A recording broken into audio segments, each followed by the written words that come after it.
خۆشەویستانی کورسات نیوز سڵاوتان لێبێ لەگەڵ هاوکارانم بەرنامەی ڕەهەنتان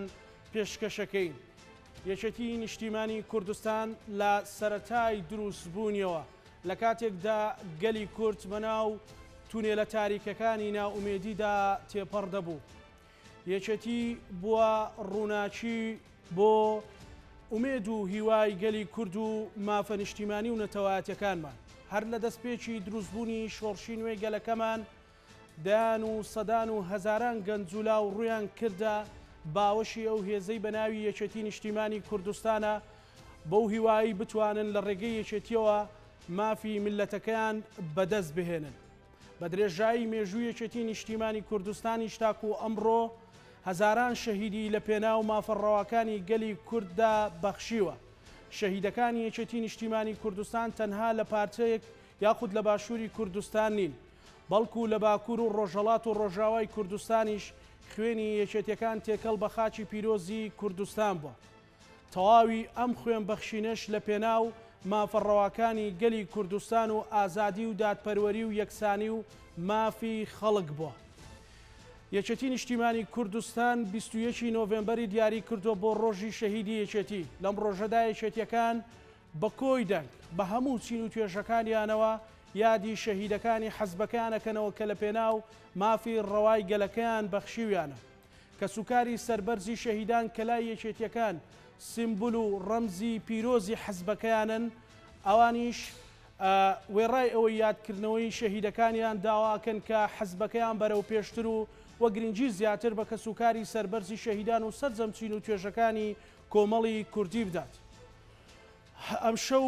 لەگەڵ ئەوەی کاسبەی ڕۆژی شەهیدی یەکێتی نیشتیمانی کوردستانە بەرنامەی ڕەهەند لەسەر ڕۆژی شەهیدی یەکێتی گفتوگۆ ئەکات لەسەر ژیان و گوزەرانی کەسوکاری سەربەرزی شەهیدان، لەسەر ئامانجەڕەواکانی شەهیدانی یەکێتی گفتوگۆەکەین لەگەڵ بەڕێزان بەڕێز پۆڵە شەهید سیروان تاڵەبانی ئەندامی ئەنجومەنی سەرکردایەتی یەکێتی نیشتیمانی کوردستان کە هاوکات خۆشی کوڕی یەکێک لە شەهیدە هەرە دیار و سیمبۆلەکانی یەکێتی نیشتیمانی کوردستانە. کاک پۆڵە بەخێربێت. هەروەها کاک براکۆ شەهید شێرکۆ فاتح شوانی ئەویش یەکێکە لە ڕەمزەکانی شەهیدانی کەرکووک. کاکە براکۆ تۆش بەخێربێت. هەروەها لە هەولێرەوە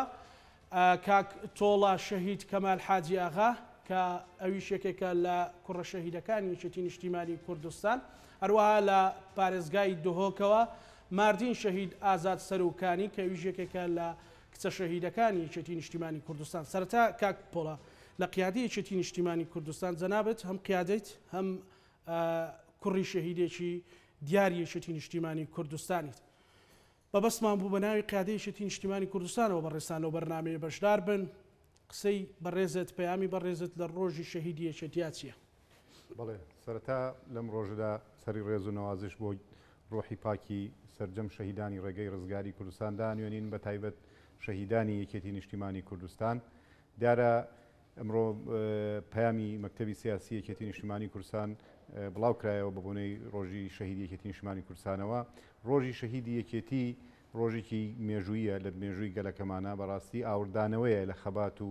قوربانیدان و ئەو ڕووبارە خوێنەی یەکێتی نیشتیمانی کوردستان لە سەرجەم قۆناغە جیاوازەکانی خەباتە بۆ ڕزگاری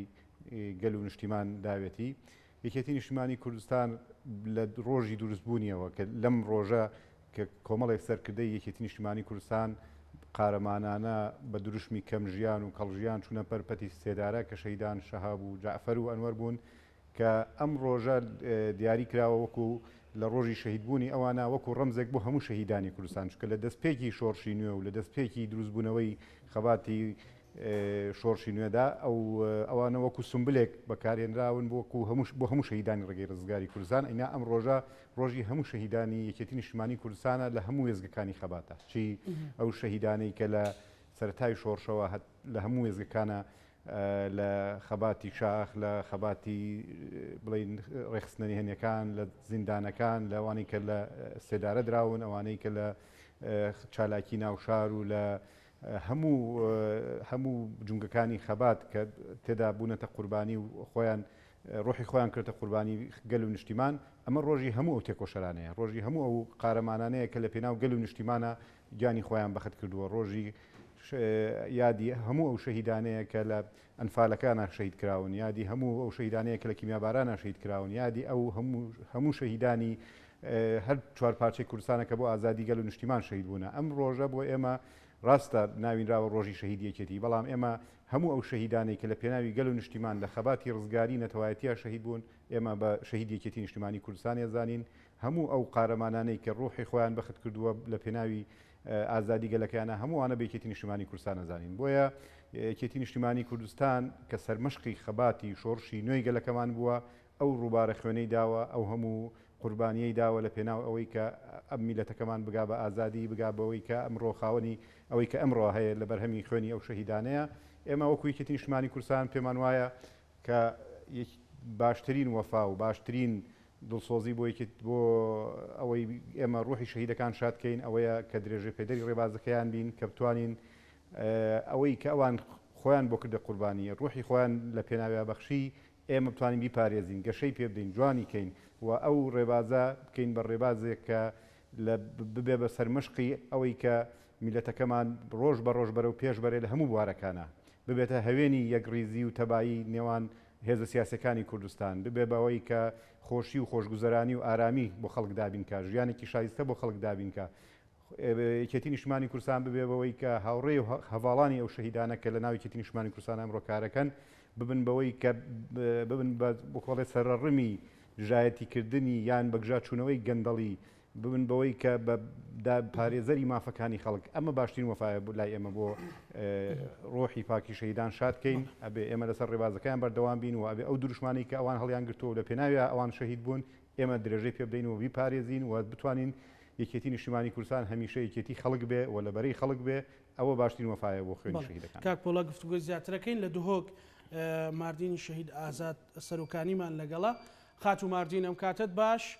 لە ڕۆژی شەهیدیەکێتی ئێوە وەکو کچی شەهیدێک وەکو گەنجێکی هەڵکەوتوو پەیامتان چییە واتانەوێ حزبەکەتان لەو ڕۆژەیە چ ئاوردانەوەیەکی لە کەسوکاری سەربەرزی شەهیدان و وەکۆی جونگە سیاسەکانی هەرێمی کوردستان هەبێت بەڵێ کاک زانە گەلاک سپۆس بووتە کوتە ساڤروکیا دۆخۆزکریمە بەرنامە خۆنەش بەر هەندێک و ئەوە کو هەوە ئاف ڕۆژەش بیر نەگیریە ڕۆژۆ شەهیدێت ئێکەتی ئەوە ئەرکاک نۆچێ بیچ جۆرە بهێتەش بیرگرن هەرچەندە دەف من ئاف ڕۆژە نەڕۆژۆ شەهیدێت ئێکەتیە هەمی ڕۆژێک کو ئەس چمە سەرجۆدە و ئەس ئۆزۆدیت بینم و هەر ڕۆژێک ئەس بە کوردی دۆخم و بە ئۆزۆدی ئەوە ئەو ڕۆژ هەمی ڕۆژ ڕۆژێت شەهیدت منە دوێتن نەبتنێت vê ڕۆژێدا شەهید بێنە بیرەوە ناتنێت vê ڕۆژێدا هین پرۆگرامۆ لەسەر شەهیدە بێن گرن دوێتن هەمی ڕۆژێ وەختە هین ڕۆد بن چنە سەر شولێت خۆ و بینن vê ئۆزۆدیۆ هین تێدا دوێتن شەهید بێنە بیرەوە و چه جۆرەش بیرەوە نەچن یعنی ڕۆژێکۆ دیۆریکردنی نەبوو شەهیدە هەمی ڕۆژ ڕۆژێت شەهیدانە ئەف ئۆزۆدیۆ ئەم تێدا ji ber wanoye û ne yanî tiştekî em naçê bihête bîrkirin netine rojeka diyarîkirî salê da hin diyarken bû şehîda û daxwazil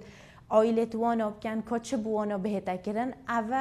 tişteke divêtin hemî rojê li berçavê we bît û hemî rojê li bîra we bît درستە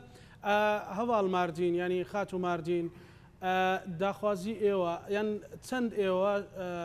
ڕازین لە ئەدای یەکێتی نیشتیمانی کوردستان کە ئێوە خۆتان کادری و حزبن بۆ خزمەتکردنی چین و توێژەکانی کۆمەڵگا کە لە سای خوێنی شەهیدان و ئارەق و ماندووبوونی کەمەندامان و زیندانیانی سیاسی و پێشمەرگە هاتۆتە بەرەم بەڵێ کاکزانە وەکی تو زانێ یەکەتی چەندین ناوعیت شەهیدە هەنە نەبتنێ جوورەکە چەندین جوورێت شەهیدە هەنە ما شهيدة هاي مثلا شارع بحثي دا ما هي أنفال ما هي شارع داعش ما هي شارع نافخوي جالك بليبورين فكوان في تشديد بيجين يعني شهيد بين شانازية هم بوي كسي شهيد بيتونو هم بو مالباتوي همية الشانازية باب خود كم بەس با تشتێ نەخۆ شەرمزداری ئەوە کو تو کورد بی و تو بوو کوردۆ خەباتێ بکەی و تو بوو کوردۆ نەهەیە ناو بچیکێت خۆدا و بوو کوردۆ تو دۆی من گیانێ خوب بەختکێ ئەخێری کوردێک بهێتن و تا بکوژیتن کوردێک بهێتن و تا بێسەر و شوێن بکاتن کوردێک بهێتن مافێ بچیکێت تاویە تا بستین و تو بوو کوردۆ یعنی یاوێ چندێتکەی ئەوە جهێت داخەیە و شەرمزاریەکە مازنە و لێ شەرمزارترژی ئەوە کو حەتان و کەژی ئەوە وێ چندێ شەرمزاری نابینن ئەوە شەڕێ نافخۆی شەرمزاری نابینن ئەوە گەلک شەرمزاریە ڕاستی گەلک نەخۆشە هەمیە نەخۆشتر ئەوە هەمی شەهیدێک بێتن بناماڵت وانە مافێ خۆ هەبیتن و ڕێزێ لێ بێگرن و بچنە دەفۆ و سەردانەوە بکەن بەلێ کۆکزانە مدوێت بەحسێت شتێکی بکەم هەندێک کەسێت هەی نافێکەتی دا شەهید هاتیە حسابکردن بەلێ پا حەتان و کە چۆرە نویسەوە نەیە دیۆرە و بێسەر و شوێنن و حەتان و کە بچیکێتوانە هیڤیۆوانانە بۆ نمونایەکیشوە ئەس و نەبتنێ ئەس چەندین کچێت واکی من و چەندین گۆڕێت واکی من حەتان و کە بەرێوەل دەرگەهەیە کەنگی بۆ بێەوە بهێتە ژوور و ببینن و شەهید هاتیە حسابکردن ئەگەر تا ڕاستی بێتن چ جۆرە ئەموان شەهید نادانین حتا ئەم تشتێکێک لەکەرەوە نازانین سەر بۆ کەسە تشتێ مهم ئەوە کو ئێکەتی بوومە بکەتن ئەوە ڕێکێکە قانونی و بوومە هەمیە دیار کرد کە ئایا بابەتمە هاتیە کوشتن ئەنژی هێشتا زیندینە سژناوە ماینە سەبب هەیە چاوە هاتیە کوشتن مەسەلەن فیشەکێکی هاتیە کوشتن هاتیە سەربڕین چەندین ساڵە سژنێڤە هێشتا ماینە لێرە یعنی ئەوە مەسترین حەقیمەیە کو تێتە خۆرن لە هەمی جهاوێتن ئێکەتی تشتێکی هەر بوو وعایلە بکەتە بە هێشتا هیڤیا بابێت خو هێشتا هیڤیا کوڕێت خو هێشتا هیڤیا هەڤژینێت خو بەڵێ دەگەڕم وڵات خات و ماردین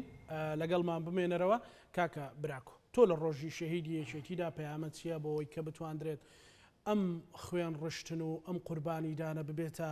هەوێنی بەرەو پێشچوونی باشتری کوردستان ئاواتی شەهیدەکانمان ئامانجی شەهیدەکانمان بەڵێ دیارە سەرەتامێ لێرەوە سەری ڕێز و نوازش بۆ ڕۆحی پاکی سەرجەم شەهیدانی یەکێتی نیشتیمانی کوردستان و سەرجەم شەهیدانی کوردستانەوە بنوێنم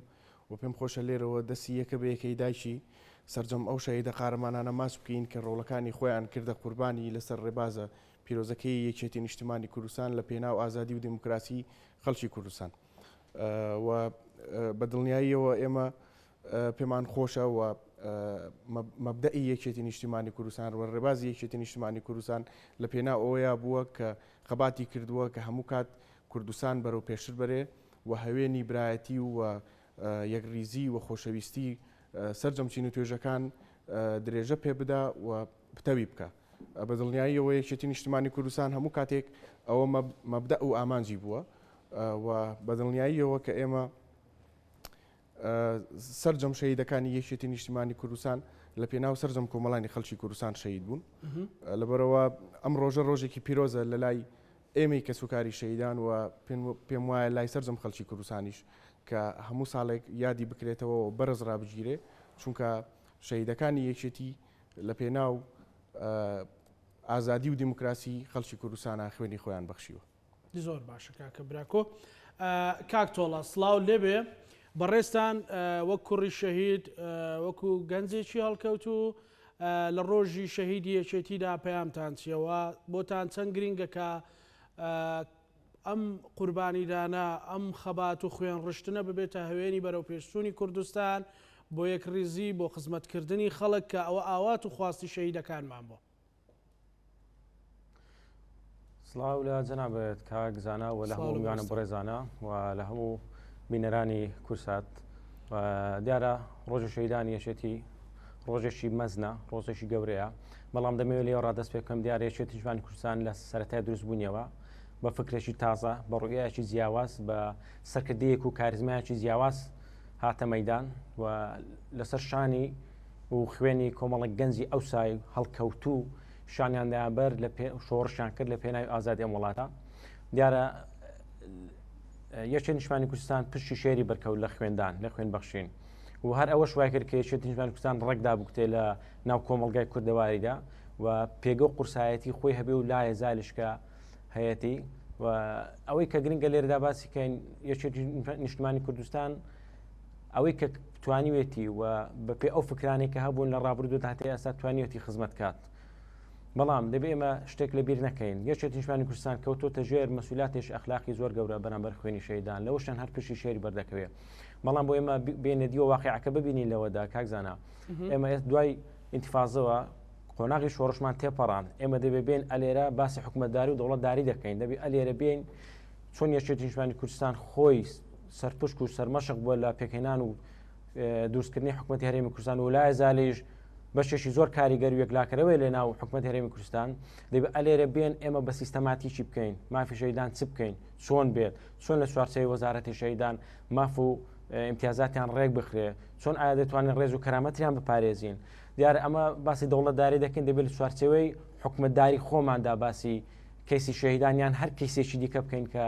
وجودی هەیە و طبعاً یەکێتی نیشتمانی کوردستان هەم بە فکرەی جیاواز هەم بە ڕوئیای نوێ هەم بە عەقڵێکی تازە هەم بە تیمێکی نوێ ئەوە لە حکومەتی هەرێمی کوردستان وجودی هەیە و هەم ئێستاش وەکو سەرکردایەتیەکی نوێ و تیمێکی نوێ لە ناوی یەکێتی نیشتمانی کوردستان و ڕوحێتێکی نوێ دیسان و مەسئولاتێکی و لەسەر شانیانە کە بێن کۆمەڵێک شتی باش شتی گونجاو شتی شایستە بە کەسوکاری شەیدان لە چوارچێوەی حکومەتی هەرێمی کوردستاندا بسەپێنرێت و جێبەجێ بکرێت و جێگای بۆ بکرێتەوە چ لە وەزارەتی شەیدان چ لە پەرلەمانی کوردستان بە یاساڕێک بخرێت جارێکی دیکە بۆی ئەگەر هەر کابینەیەک هەر کەسێک هەر لایەنێکی دیکە هات پابند بێ بەو یاسانە و پابند بێ و ئێمە لە قاڵبی مزاجیەت و علاقاتی حزبی و شخصی و خزمەتی تێپەڕین کەواتە کاک تۆڵا چۆن ئەمە ئەو هەر کەسێک کە شەهید بۆ چه ئەوانەی چوونەتە ژێرپەتی سێدارە چه ئەوانەی کە لە سەنگەرەکان و لە سڕینەوەی ناسنامەی بەعز لە باشووری کوردستان شەهید بوون خواست و ئامانجێکیان هەبووە کە سبەینی ڕۆڵەکانیان کەسوکاریان خەڵکی کوردستان هاوزمان و هاوڵاتیەکانیان بەخۆشی و سەربەرزی بژین چۆن ئەتوانین ئەم خواست و ئاواتانە کار لەسەر بکرێ و بەتایبەتی لە چوارچێوەی یەکێتی نیشتیمانی کوردستاندا کە ئێستاوە تا لە بەرنامەکەیمە چوار کەسی تێداوێ ڕایەوەی کە کاک پۆڵا خۆی قیادەیە مەسەرەن ئێوەش کۆمەڵێک کچوو کوڕی هەڵکەوتون کە پشتان پێ بەسرێ بۆ ئێستا و داهاتوو کاکزانە دیارە لەو بارەیە بەڕاستی چەند شتێک هەیە گرنگە ئێمە هەند چەندێک هەیە ببینین یەکێک لەوانە ئەوەیە بەرداوامی بوون لەسەر ئەو ڕێبازە شتێکی زۆر پیرۆزە زۆر گرنگە بۆ ئاسوودەی ڕوحی ئەو شەهیدانە هەمویان بۆ کومنی تۆ دڵنیا بلەوەی لەوانەیە زیاتریشین بووبن حەق خوان بۆ زیاتر بژێن دەرفەتی باشتریشان لە پێشوێ بەڵام خوێنیان بەخشی مەسئولاتێکی ئەخلاقیان جێبەجێکرد بەرامبەر میلەتەکەیان بۆیە پێویستە ئەو لەوێت بدرێت ئەوەی چۆن ڕێبازەکەیان کە لە پێناو پاراستنی حکومەت و میلەتی کورد بووەوە لە پێناو پاراستن و دروستکردنی حکومەتی هەرێمی کوردستان و لە داهاتوویەکدا ببێ بە دەوڵەت کە ئەوە مەشغەڵی هەمووان بوو لە بەتایبەت یەکێتی نیشتیمانی کوردستان کە لە سەرەتای دروستبوونیەوە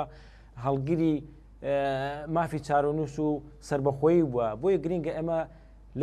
لەوە تێبگەین کە دەبێت ڕێبازی شەهیدان بەردەوامی پێ بدرێت ئەوە کە گرنگە ئەو شعاراتە و خۆی بمێنێتەوە بە پیرۆزی لانی دوم ئەوەیە بەڕاستی یەکێتی نیشتیمانی کوردستان دەبێت چەند شتێک هەیە لە بەرچاوی بێت بۆ نمونە دەبێت پشتیوان و پشگیری کەسوکاری شەهید بێت دەبێت نیشانی خەڵکدا بەڵێ ئەوانەیە کە خوێنیان داوا لە ئەرزی واقع ڕێزگرتنیان بەرزەسە دەکەین دوو یەکێتی نیشتیمانی کوردستان زەرورەتێکە بێت دەرفەتی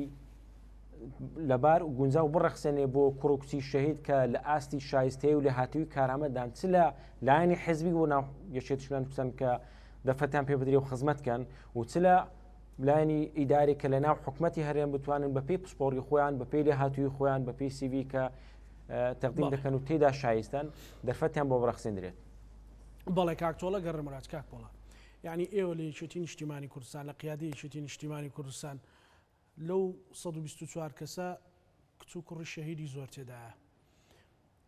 چەند گرنگە ئێوە کار لەسەر خواست و ئامانج و ئاواتی شەهیدەکانتان بکەن مەسەرەن ئێوە یەکێتی نیشتیمانی کوردستان ئەو هێزە سیاسیە لە باشووری کوردستان درێژترین ڕووباری خوێنی شەهیدانی هەیە بەڵام هێشتا خەڵک یان کە سوکاری شەهیدەکانتان ڕەنگە گلەیونی گەرانیان هەبێ چۆن کار لەسەرەوە دەکەن لە ڕێگەی حکوومەتەوە لە ڕێگەی کارەکانی حەزبەوە بتوانن ئەو خواستانە جێبەجێکەن وە ئاوات و ئامانجی شەهیدەکانیشتان بەدی بێنن بەڵێ دیارە من پێشتر وتم ینی درێژەدان بە ڕێبازی شەهیدان درێژەدان بە ئەو سەروەریانەی کە شەهیدەکان لە ڕابردووە تۆماریان کردووە پاراستنی ئەو هەموو مێژوە جوانەی کە لەسەر دەستی ئەو شەهیدە قارەمانە نەهاتوۆتە ئاراوە ئەمڕۆ کە ئێمە لە سایەی ئەوەیە خاوەنی پەرلەمان و خاوەنی حکوومەتی هەرێمی کوردستانین ئەرکی سەرشانی حکوومەتی هەرێمی کوردستان دیارێکێتی نیشتمانی کوردستان وەکو هێزێکی سیاسی خۆی بە خاوەنی هەموو شەهیدانی کوردستان ئەزانێ خۆی بە خاوەنی ئەوە ئازانێ کە ژیانێکی شایستە بۆ هەموو خەڵکی کوردستان دابین کا لە ناوەوەیشە بۆ کەسوکاری شەهیدان بەڵام ئەوە ئەرکی حکوومەتی هەرێمی کوردستانە تەبان بێگومان هێزە سیاسیەکان دەبێت ڕۆڵیان هەبێت لەوەی کە لە ڕێگەی لە ناو حکوومەت کەوانی کە لە ناو حکوومەتن بە تایبەتی لە ڕێگەی نوێنەرانیان لە پەرلەمانەوە لە ڕێگەی نوێنەرانیان لە ناو حکوومەتە بتوانن باشترین ژیان و باشترین دەرفەت بۆ کەسوکاری شەهیدان بڕەخسێنن لە هەموو ڕوویەکەوە بۆ نمونە لە ڕێی پەرلەمانی کوردستانەوە پرۆژە و پرۆژە یاسای باش بۆ باشکردنی ژیان و گوزەرانی کەسوکاری شەهیدان کە بێگومان لە ڕابردووای کێتی نیشتیمانی کوردستان چەندین پرۆژەی گرنگی پێشکەش بە پەرلەمان کردووە و لە پەرلەمانی عێراقیش کار لەسەر بابەتانە کردووە لە هەموو ڕوویەکەوە بۆ ئەوەی کە بتوانرێت ژیانێکی شایستە بۆ کەسوکاری شەهیدان دابین کرێ دیارە ئەگەر بڵێن کار نەکراوە بۆ ئەوەی لەو بوارەیە بۆ باشکردنی ژیانی و گوزەرانی کەسوکاری شەهیدان ڕەنگە ئەوە جۆرێک لە ناحەقی تیابێ بەڵام ینی وەکو پێویست نەکراوە ینی ئەتوانین بڵێن حکوومەتی هەرێمی کوردستان وەکو پێویست یان بەو شێوەیە کە ئەبوو بکرایە یان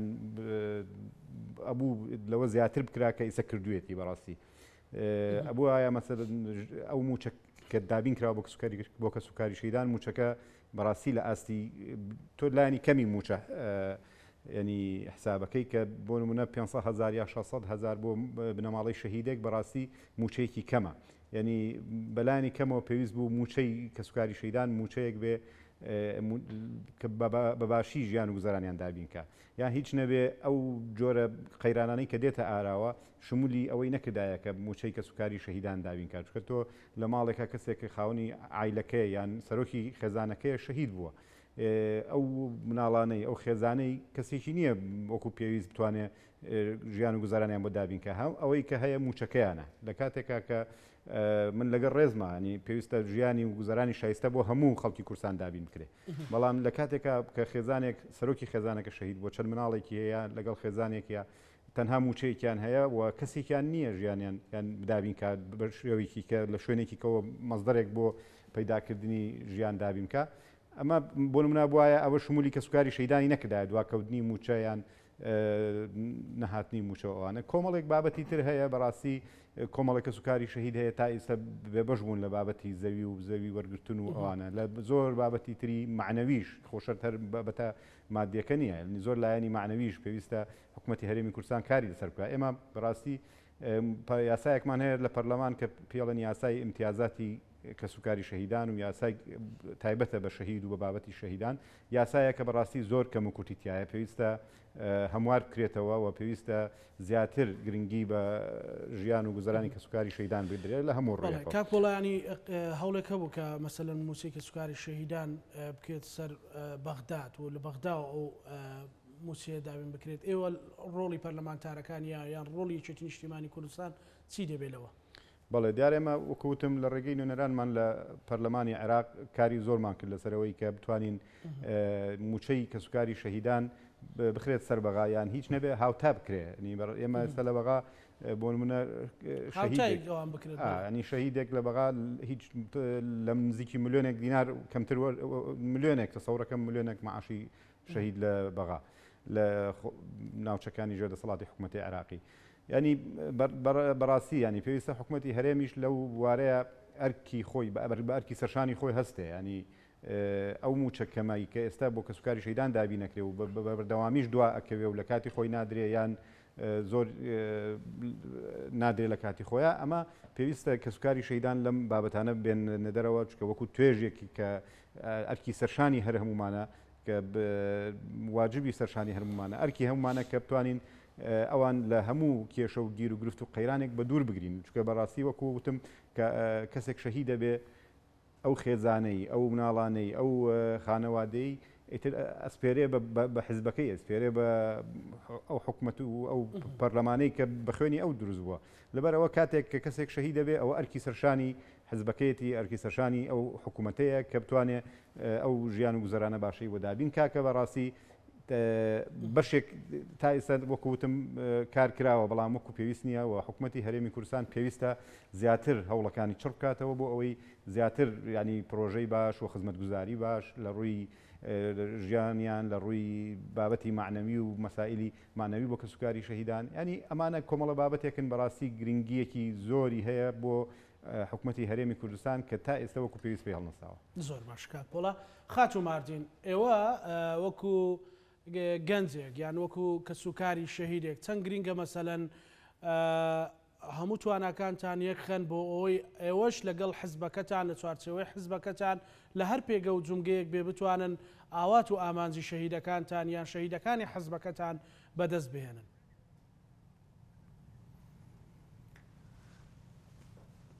بەڵێ کاکزانە ئەکیید ئەم هەمی وەکی چونکیش خینەوان کەسای نابێت وەساپ وەفا و ئەفسوزۆ جۆن هەی ئەکیید بێتن مەژی وەکی وانە وەفا هەبیتن و ئەمژی پڕێکۆڤێ حزبێ خزمەتێکی بووێ کوردستانێ بکەین و ئەس هەوا تەکیدت کەم کو هەر بچیکێکی شەهیدە وەکی بۆ بێخو وەکی برۆیەخۆ یەک وەفایە بوو پارتەخۆ کۆچەوە گیانه خو بخت کریه بو و پارته همی واسا آماده نبکن بله پا اگر تو به صحکه و گفت که گلک جارانی هم بینین وکی بری نمایه گلک کس وکی نوکه و دفاعش کردستان ناکنه و بری نوکه لطاطه کرن چونکه اوش زفری تا سروان کم و کوریت برام بر عائلت شهیدات تکرن خلق واسا حضرت کردن که اگر اوجی شهید بیدیف حزبیانه پارته احتمام که واسه نداده بچی که تواناش برکو جاوید خوی دیتی که کمو کوریه که باش یا برانبر چند خیزان شهیداتی نکرن جاوه من دا یعنی دویتن ایکتی نشتیمانی کردستان اصنا بشه میهاتی احمال کرم تمامی گلک کسا مثلا بونمونه هرم کمالاها وقتی هاتیه دهو که هاری کاری که باش بو بچیکت شهیدا کو اجی بیم اجی اکشوانا بیم هاری کاری آمجی کریه بله با افتشته بشخصا که نه تکرن باسی عام بکین مثلا چند گرینگا ایو کار بله افتشته بشخصا که نه تکرن افتشته بشخصا که نه تکرن ویتن سرکرداتی و ایکتی پروگرامه که لجنه که پیک بهینیتن دستگاهی که بو شهید بدین خاصتا بو او بچیکت خینن بو بچیکت شهید اوت خینن آسان کاریه که بو آنا بکتن شیوازه که باشتر بخینن یعنی بو چی بس مثلا ام بینین بچیکت مسئول مدرسه اهلی و انگلیزی خینن بو چی بچیک شهیدک نشتن مثلا ویره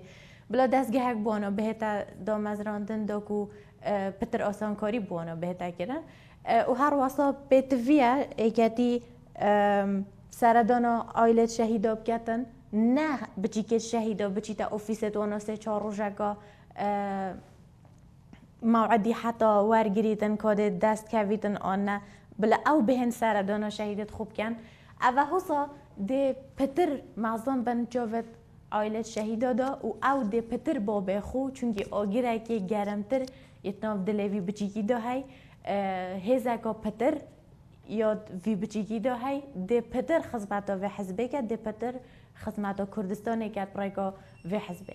و همی بچیکت شهیدا جی از باورناکم کسشوا مثلا به حزب بیتن آنجی اوی افرود دایت وصایت نخوش او بچیکه به حس کربن او هشتا وکی خوب قواتن بگرب قواتر جی چونکی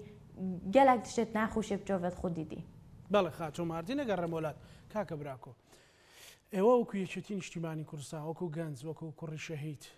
کە ئێستا بەڕێزت لە جونگە یەکێ لە جونگەکانی ئەو حزبە کارەکەن یعنی چەند سەربەرزن کە لەناو حزبەکان کە خاوەنی ئەم هەموو شەهیدێ لە پێناو مافی ڕەوای گەلەکەی لە پێناو خزمەتی نەتەوەکەی وێ ڕێکەم و کورتەکانی ئێستەکە هەیە. بەڵێ بەتەکیید ینی ئەمە هەموو کات و لە زۆر جێگە ژووتومانە ینی ئینسانە بێ شانازی بکە بەوەی کە لە خانەوادەیەک یاخود لە بنەماڵەیەک بێ کە قوربانی دابێت لە پێناو وڵات و نیشتیمانەکەی و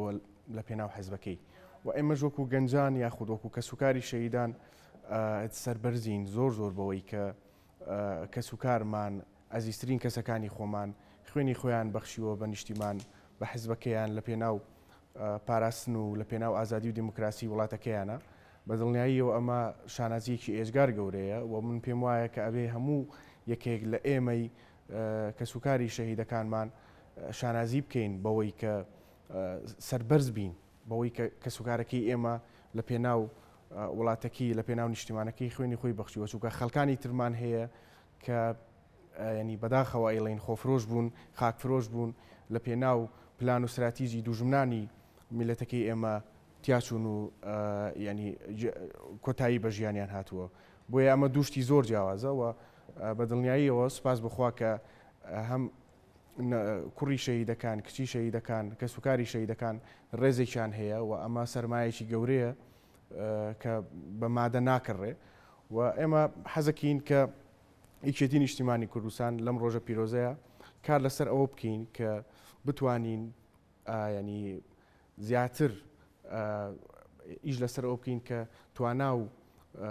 توانای کوڕە شەهیدەکان کچە شەهیدەکان کار لەسەر ئەو بکەین بەرەو پێشتریان برین چونکە ینی لە کەسوکاری شەهیدەکانە خەڵکانمان هەیە زۆر کەسی لێ هاتوون لە تەکنەلۆژیا لە هەموو بوارەکانی تر لە سەرجەم قۆناغەکانی ژیانیان ناتوانیوانە سەرکەوتنی گەورە بەدەستێن بۆیە حەقی خۆیەتی کە کاری زیاتریان لەسەر بکرێ بۆی بتوانین زیاتر بەرەو پێشان بری. بەڵێ کاکە براکۆ مەسەلەن هاوڕێکانی تۆ مەسەلەن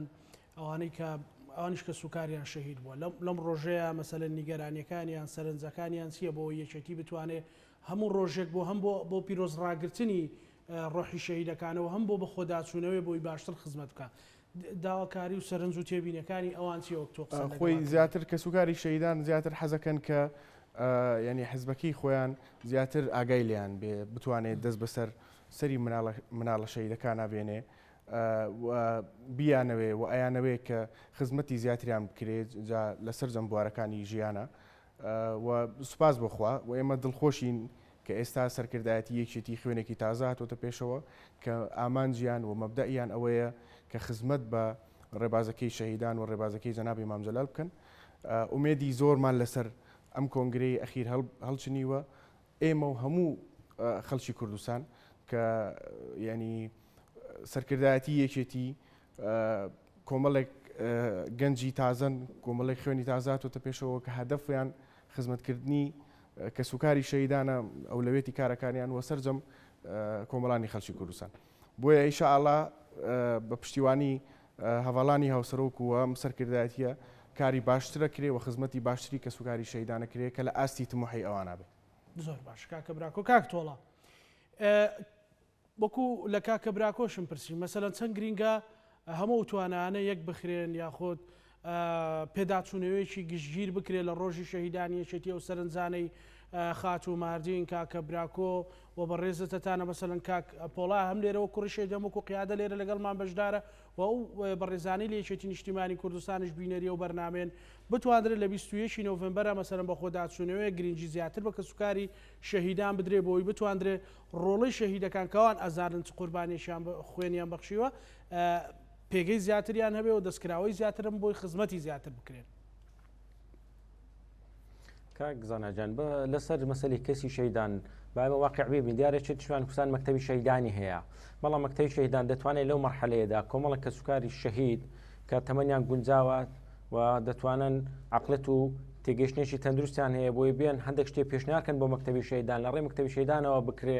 بە پاکێژێک چینستان لە تیمی پەرلەمان تەرحێکا بوو من بەیاسا یعنی ئەوەی کە دەبێت بڵێم دەبێت لێر هەندێک ڕێک بخرێتەوە بە سیستەم بکرێت بۆی حەق و امتیازاتی شەهیدان پارێزەیە دوو ئێمە بیرمان نەچێ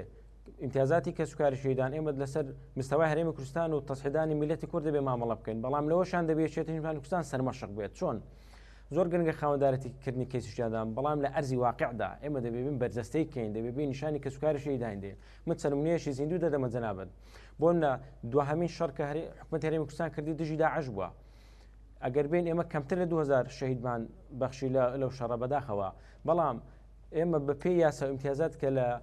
حکوومەتی هەرێم شایستەی دارایی ئیمتیازاتی داوە بە کەسوکاری شێدان بە پێی یاسا 18 موچە دەدرێ بە کەسێک کە شەهید دەبێت بەیەکە وەکو ئیکرامیە لە جێرناوی ئیکرامی وزائیدەن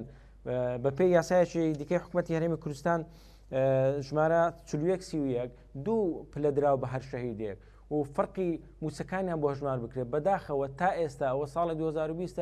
هیچ شتێک لەو دوانە کە ئیمتیازاتی دارایی تێدا بۆ کەسوکاری شەهیدان جێبەجێ نەکراوە بەڵام چینی دیکە هەیە لە حکوومەت هەرێم بۆ جێبەجێ کراوە بۆی ئەگەمە بین ئەلێرە باس لە ئیمتیازاتی شەهیدان بکەین بەڕاستی دەبێت بین لیان تێبگەین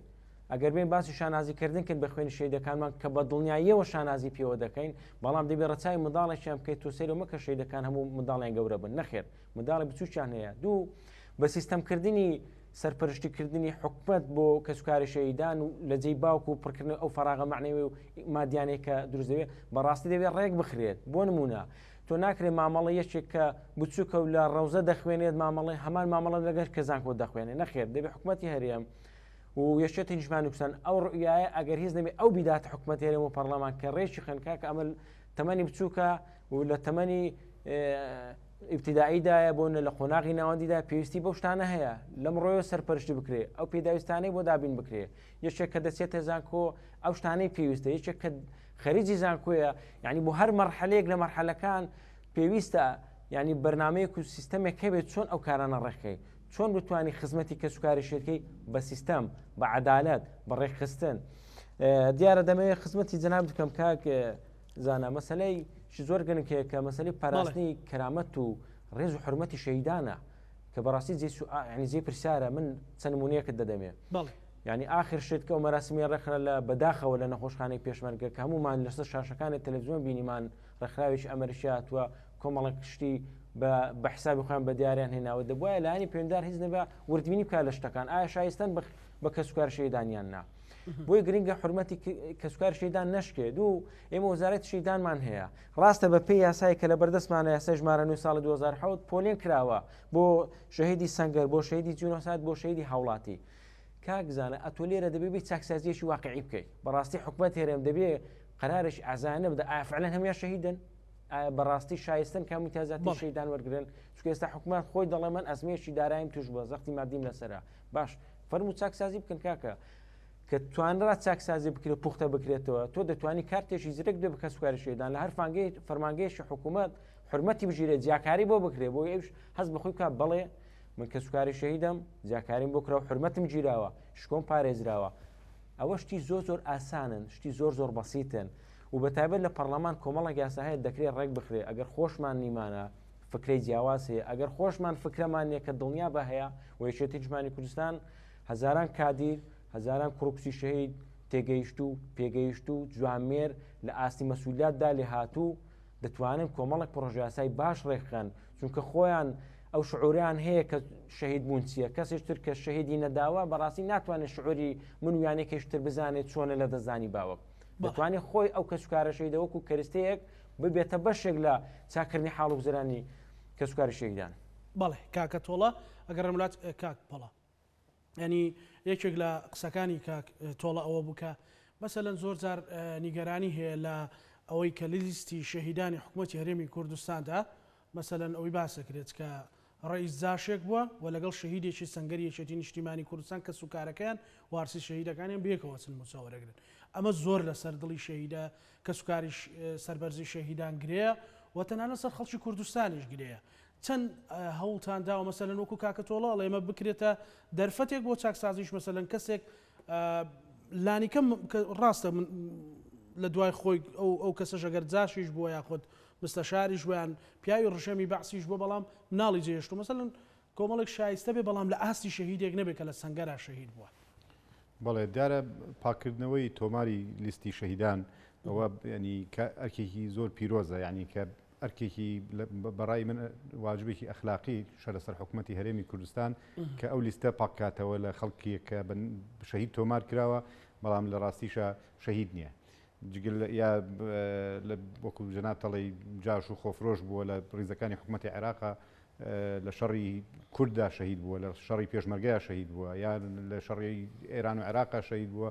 کراوە بە شەهید ئەمە بەڕاستی ئەمە خیانەتێکە لە خوێنی شەهیدان بەڕێی من و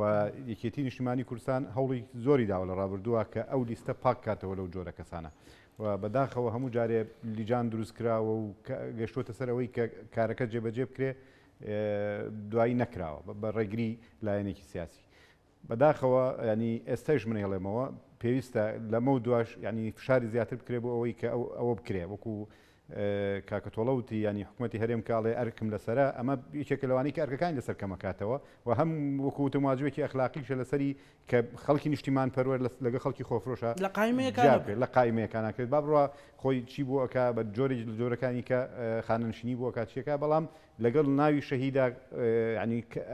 زۆر کارێکی خراپە کە ناوی شەهیدێک لە پاڵ ناوی جاشێک یا خۆفرۆشێک بێتە نووسینەوەوانە لەبەرەوە پێویستە حکوومەتی پێویستە پەرلەمانی کوردستان بە دەرەجەی ئەساس لەسەر ئەم بابەتە بێتە جواب و لە پرسیینەوە لەگەڵ حکوومەت کا لەسەر و بابەتە و کاری لەسەر بکە و بە یاسا ئەو شتەقە دەقە بکە خۆ ینی بەڕاستی ئەمە ئیهانەیە کە بە هەموو کەسوکاری شەهیدان ئیهانەیە بە خوێنی شەهیدان ئیهانەیە بە مقدسات و مێژووی ئەو میلەتە کاتێک کە تۆ جاشێک لە پەنای پیاوێکی قارەمانی کە ڕوحی خۆی لە پێناوی خاک و نیشتیمانە فرۆشتووە کەسێکیش بۆ پارە و بۆ دەستکەوتی مادی و بۆ بە خۆفرۆش و بۆ بەجاش لەبەرەوە ئەرکێکی پیرۆزە و کارێکی ئەخلاقیش لەسەر حکوومەتی هەرێمی کوردستان کە پێویستە بە زووترین کات لیستی تۆماری شەهیدان پاک بکاتەوە لەو جۆرە کەسانە. بەڵێ لە ڕۆژی مەسەلەن 21 نۆڤێمبەر ڕۆژی شەهیدی یەکێتیە گرنگە پەیامی یەکێتی جگەلەوەی کە یەکێتی لە مەکتەبی سیاسی پەیامی هەبوو مەسەل لە ڕێک تیمی پەرلەمانەکانی هەردوو حکوومەتی عێراق و هەرێم لە ڕێگەی تیمی حکوومەتی چ پێدا چوونەوەی بکە بە هەموو سەرنج و گلیانەیەکە خاچ و ماردین ئێڵێ کاکە براکۆ ئێڵێ کاکە تۆڵە ئێڵێ لەسەر مستەوای هەرێمی کوردستان دیارە پەرلەمانی کوردستان زۆر گرنگە و زۆر زەرورە پێداچوونەوە بە یاسای مافو امتیازاتی کەسوکاری شەهیدان بکە ئەو یاسایە کەم و کورتێکی زۆری تایە و کەسوکاری شەهیدان ڕەخنەوگلەیەکی زۆریان لێ هەیە کە پێویستە بە زووترین کاتە و یاسایە هەموار بکرێتەوە بە شێوەیەک لەگەڵ ئاستی قوربانیدان و گەورەی کەسوکاری شەهیداندا ئەو یاسایە بگونجێ.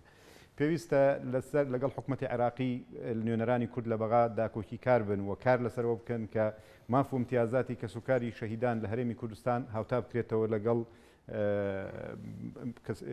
شەهیدانی ئەوەی کە لە ناوچەکانی ژێر دەسەڵاتی حکوومەتی عێراقی ئەو موچەی کە ئەوان وەرێگرن و پێویستە هەموو ئەو بابەتە معنەویانەی کە پەیوەندی بە کەسوکاری شەهیدانەوەی کاری لەسەر بکرێەوە جێبەجێ بکرێ مثلەن بۆ مەسلەی موچە و مەسلەی ئەوەی کە دابینکردنی کارتی زیرەک و تەنانەت بۆ کاتی موچەوەرگتن ئەبینی کە سوکاری شەهیدەکان دایکی شەهیدێکە بە تەمەنێکی زۆرەوە خێزانی شەهیدێکە لە ناو هەزاران کەسە وەستاون بەو شێوە ناشرین و خراپەی کە ئەیبینین لە شێوازی موچەوەرگتن و ئەوانە بەڕاستی ئەوە بێڕێزیە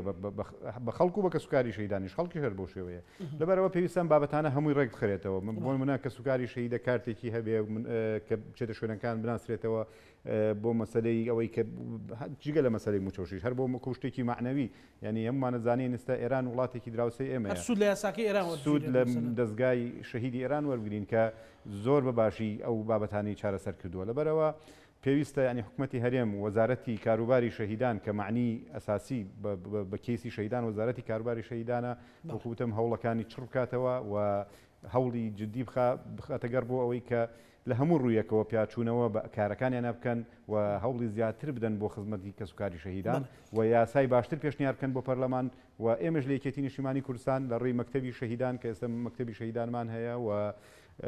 کۆمەڵێک مؤسساتمان هەیە کە کار لەسەر کێسی شەهید و جینۆسایت وانە ئەکەن ئێمەش پشتیوانیانین و هەمیشەش پشتیوانیان بووینەوە لە ڕابردوو شەرواوینە بە پڕۆژە بە پێشنیار بە هەموو شتێک کە داومانە بە نوێنەرەکانمان لە حکوومەت لە پەرلەمان کە کاری لەسەر بکرێ بەداخەوە زۆربەی ئەو بابەتانی کە پێشنیارمان کردووە ئەو پرۆژانەی کە پێشنیارمان کردووە و چۆتە پەرلەمان وەکو پێویست کاری لەسەر نەکراوە هیوادارین لە داهاتوودا پەرلەمانی کوردستان حکوومەتی هەرێمی کوردستان وەکوتم بە ئەرکەکانی سەرشانی خۆیان هەستن بەرامبەر بە کەسوکاری شەهیدان ژیان و گوزەرانێکی شایستە و باشیان بۆ دابینکەن و لە ڕووی معنەویەوە گرنگی بدرێ بە کێسی شەهیدان و لە ڕووی ژیان و گوزەرانی شۆکوتم کە بەشێکی ئەساسیە لەو بابەتەش بەڕاستی ینی حکوومەتی هەرێمی کوردستان پێویستە زیاتر گرنگی بە کێسی شەهیدان بدە. بەڵێ دوا سەرنجی ئیکاک پۆڵا لە بەرنامەکە وڵی ئێمە لەم ڕۆژەیە بەڕاستی ڕۆژێکی گرنگە ڕۆژی پیرۆزە بۆ هەر هەموو خەڵکی کوردستان ئێمە لەم یادەدا جگەلەوەی کە نیگەرانین و دڵگرانین بە لە دەستدانی ئازیزانمان بە دەستدانی ئەو هەموو پیاوە تێکۆشەر و ئەو هەموو قارەمانانەی کە لە ڕێبازە دوور و درێژەی یەکێتی نیشتیمانی کوردستانە شەهید بوون هەتا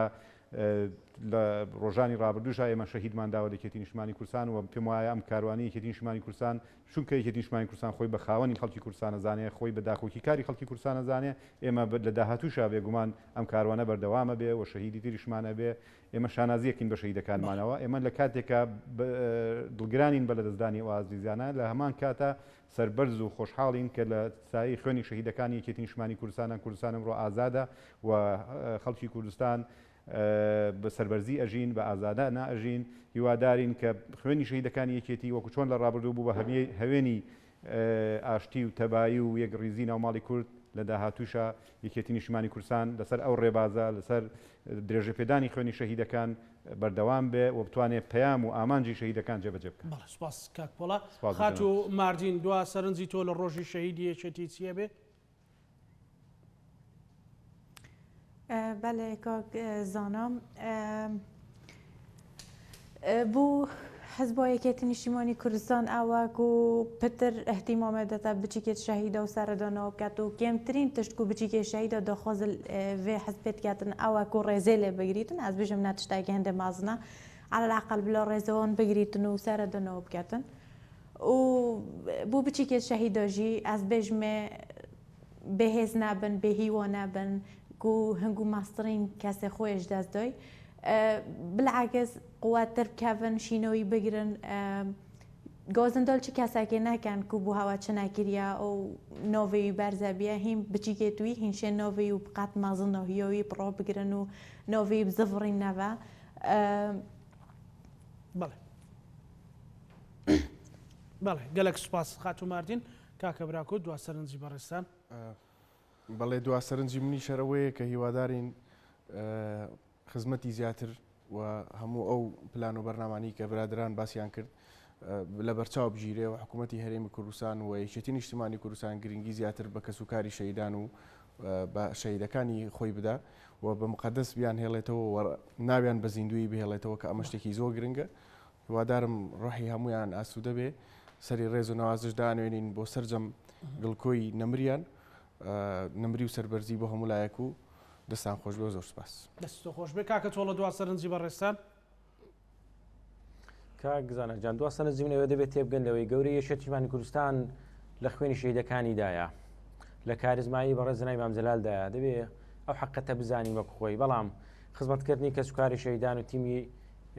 ئەو هینەی کە کێشە و گیر و نەوەقسانەی کە کەسوکاری شەهیدان هەیەە بەڕاستی بە هەندێک شتەیە بە فعلی هەنگاوی کردەی بۆ بندرێت چۆن ینی من پێشنیارم وایە حکوومەت هێرێم لە مەرحەلەی ئێستادا بتوانێت هەماهەنگێک دروستکە بۆی هیچ نەبێ شەهیدانی دژی داعش بخرێنە سەر عێراق. طبعا هەمووی بەیەکەوە ناکرێت چونکە حکوومەت عێراق خۆش ێزانێت کە وەزارەت شەهیدان کورچکاڵی تێدایە بۆیە گرنگە یەکێتی نیشتیمانی کوردستان لەو مەرحەلەی ئێستادا کە سەرۆکۆماری عێراق لە بەشێکە لە تیمی یەکێتی نیشتیمانی کوردستان بتوانن سوودی لێ وەرگرن لەو بابەتەیە کە هیچ نەبێ هەم قورسایەتی لەسەر حکوومەت کەم دەبێتەوە هەم بەڕاستی کارێکی زۆر گەورە پیرۆزە کە یەکێتی نیشتیمانی کوردستان شانی بداتە بەر و بتوانێت لە بەغدا کۆمەڵێک دەستکەوت جێبەجێ بکە. دوای ئەوە من پێشنهاد دەکەم بەڕاستی حکوومەت هەرێمی کوردستان دەبێت هەندێک زیاکاری بداتە کەسوکاری شەهیدان بۆ نمونە پێویستە لە مەسەلەی سلفی عقاری یان سلفەی جەواز بەڕاستی زیاکاری بکە لە بینی کوڕ و کچێکی شەهید و هاو نیشتیمانیەکی بەڕێز دەکە ئەوانش مافی خۆیانە بەڵام لە مەرحەلەی ئێستادا کە بە تەنگژێکی دارەیدا تێدەپەڕین زەرورەتی تێدایە زیاکارێک گەشتێکی کەمیش بێت بۆ کەسوکاری شەهیدان تێبگەنەوە کە بەڵێ ئێوە ڕێز لە قوربانیەکانتان دەگیرێ بەڵێ ئێوە بەو شێوەیەن کە خۆتان بیر دەکەنەوە حرمەتان کەسایتان پێگەتان یعنی نیشانیان بدرێت کە چۆنە. من تەمەنای مۆفەقی بۆ جەنابیش تو بۆ هەموو ئامادەبووان دەخوازم لێوێندەر. زۆر سپاس بۆ جەنابیشت. سپاس بۆ بەڕێز تۆڵە شەهید کەمال حاجیاغا کوڕی شەهید کە لەولێرەوە لەگەڵمان بوو. سپاس بۆ خات و ماردین شەهید ئازا سەرۆکانی کە لە دهۆکەوە لەگەڵمان بوو. سپاس بۆ بەڕێز کاکە براکۆ شەهید شێرکۆ فاتح شوانی کوڕی شەهید ئەروە سپاس بۆ بەڕێز پۆڵا شەهید سیروان تاڵەبانی ئەندامی ئەنجومەنی سەرکردایەتی یەکێتی نیشتیمانی کوردستانە هاوکات خۆشی کوڕی شەهیدە. سپاس بۆ ئێوە. هەڵبەتە یەکێتی نیشتیمانی کوردستان زۆر شەهیدی هەیە هەر لە خانەقینەوە هەتاکو و زاخۆ لە بەرنمەیەکە ناتوانرێت مەسەەن وتە و سەرنجی هەمویان وەربگرین هەڵمانجااو ئێوە نموزەج و نوێنەریان بن سوپاسانەکەی لەو بەرنمەی لەگەڵمان بوون لە کۆی بەرنمەکەمان لە ناوڕۆکی بەرنمەکەمانەوەی میوانەکانمان وتیان وێڕای گەورەی وە پیرۆزی ڕۆژی شەهیدی یەکێتی گرنگە یەکێتی نیشتیمانی کوردستان لەو ڕۆژە کە شانازی بە شەهیدەکانیەوە کات پێداچوونەوە بە حاڵ و گوزەرانی سەرجەم و کەسانەشا بکرێت کە سوکاری سەربەرزی شەهیدان و حاڵ و گوزەرانیان لەم دۆخەیە خراپە. ئێمەش بە ناوی دەستگای میدیای کورسات و بە ناوی سافی بەرنامەی ڕاهەند و هاوکارەکانم سەری ڕێز و نەوازش بۆ شەهیدانی کورد و کوردستان بۆ شەهیدانی یەکێتی نیشتیمانی کوردستان دا ئەنێوێنین و پێیان ئەڵێن ئێوە فەخر و شانازی ئێمن و کە سوکارەکانتان تاجی سەری ئێمن تا بەرنامەی داهاتوو بەخواتان نسپێرین هەرشاد